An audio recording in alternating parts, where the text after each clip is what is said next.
Sou diagnosticada com depressão e transtorno de ansiedade.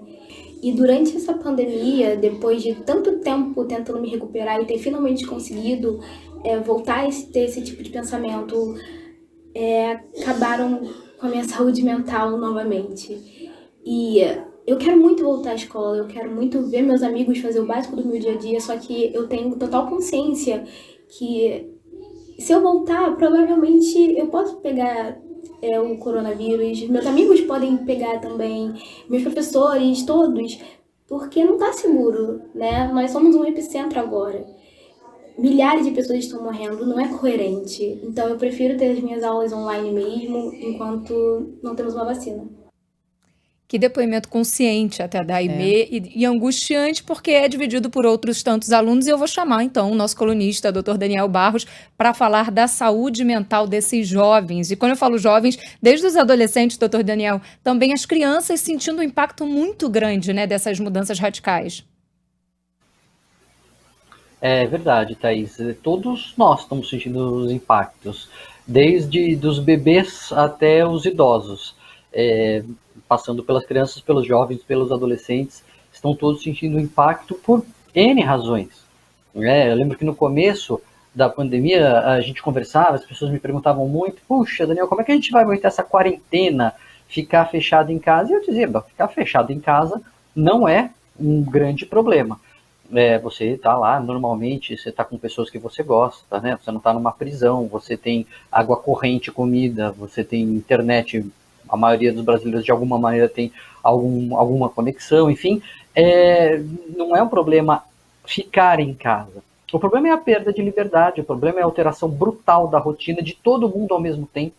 Se é estressante a gente mudar a nossa rotina, imagina o estresse que é, quer dizer, a gente não precisa imaginar, a gente basta lembrar o estresse que foi todo mundo mudar a rotina de uma vez, e mudar muito. Então isso realmente é um estresse e isso se reflete em todas as faixas etárias. O bebezinho nem sabe o que está acontecendo, não sabe o que está acontecendo, mas o pai fica estressado, a mãe fica estressada e isso se reflete, obviamente, no todo da casa, no todo emocional da casa. Agora é preciso fazer uma lembrança, um alerta aqui.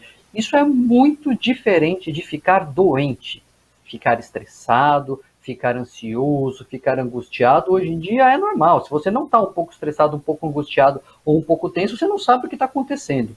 Né? Tem uma pandemia de uma doença desconhecida no mundo, para estar um pouco angustiado, um pouco preocupado, um pouco tenso. Você não sabe quando vai voltar para a escola, você não sabe como vai voltar para a escola. É absolutamente normal, é esperado, é sinal de saúde você estar um pouco mais ansioso, um pouco mais tenso, um pouco mais angustiado.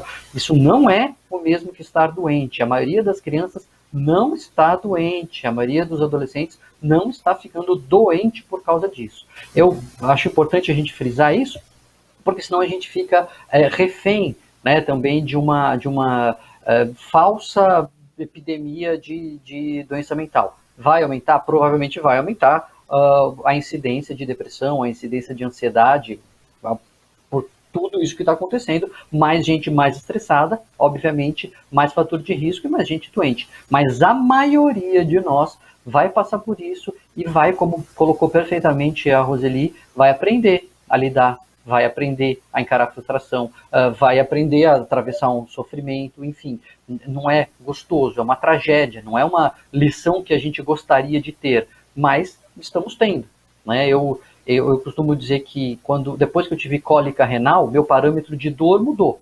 Eu tinha um parâmetro do que era uma dor forte. Agora, depois que eu tive 2 cólicas renais, no caso, eu tenho um outro parâmetro do que é uma dor forte. Eu passei um luto na família muito grave de criança e eu tenho hoje um outro parâmetro do que é sofrimento, do que é tragédia. Então, a Roseli disse muito bem, esse ano não está perdido. A gente vai mudar os nossos parâmetros do que é um sofrimento, do que é uma dor emocional, do que é uma frustração e do que é um verdadeiro problema.